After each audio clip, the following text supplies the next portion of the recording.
अस्सलाम वालेकुम। शहज़ादी को अचानक सफाई पसंदी का ख़ब्त हो गया। शाही महल में किसी कनीज़ का हाथ गलती से शहज़ादी के हाथ से छू जाता तो वो अपने हाथों को घंटों धोती रहती थी। खाने पीने के साफ़ बर्तन शहज़ादी अपने सामने दोबारा साफ़ पानी से धुलवाती थी।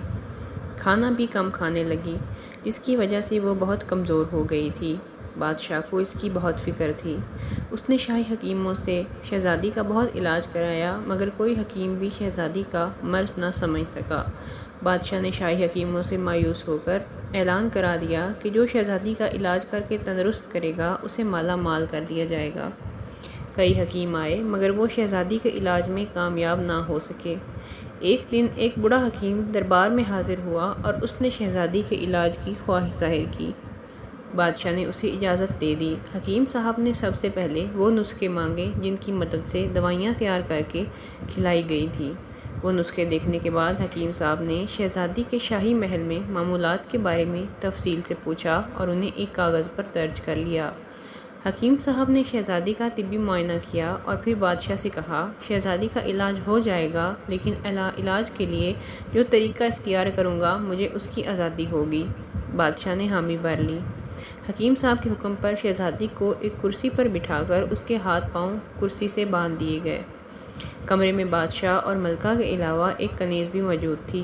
वो हैरत से हकीम साहब को देख रहे थे कि ये शहज़ादी का इलाज करने का ये कौन सा तरीका है। वो दूसरे हकीमों से मायूस ना हुए होते तो उस हकीम को रुखसत कर देते। हकीम साहब ने दही मंगवाकर उसमें बेसन मिलाकर आमेज़ा बनाया और शहज़ादी के चेहरे पर लगाने का हुक्म दिया। मैं जब तक इस आमेज़े को चेहरे से उतारने का ना कहूँ मत उतारना, हकीम साहब ने हुक्म दिया। ये आमेज़ा जैसे ही शहज़ादी के चेहरे पर लगाया गया, शहज़ादी ने बेख्तियार चीखना चिल्लाना शुरू कर दिया। उसके बाद हकीम ने एक गिलास पानी मंगवाया और उसमें से 2 घूंट बादशाह सलामत को पीने को दिए। उसके बाद करीब खड़ी कनीज़ को उसमें से 2 घूंट पीने को कहा। फिर हकीम साहब ने बचा हुआ मशरूब शहज़ादी को पिलाना चाहा। शहज़ादी ने वो पानी पीने से इनकार कर दिया। हकीम साहब शहज़ादी को ज़बरदस्ती वो पानी पिलाने लगे। शहज़ादी ने इनकार किया, सर हिलाती रही, लाख कोशिश की कि वो पानी ना पिए, लेकिन थोड़ा सा पानी उसे पीना ही पड़ा। पानी पीते ही शहज़ादी ने शोर करना शुरू कर दिया, मैं अब मर जाऊंगी, मैं अब मर जाऊंगी। ये कहते हुए शहज़ादी बेहोश हो गई। शहज़ादी की रस्सियाँ खोलकर उसे कमरे में पहुंचा दिया गया। हकीम साहब ने कहा, जब तक शहज़ादी खुद बेदार ना हो कोई इसे ना जगाए।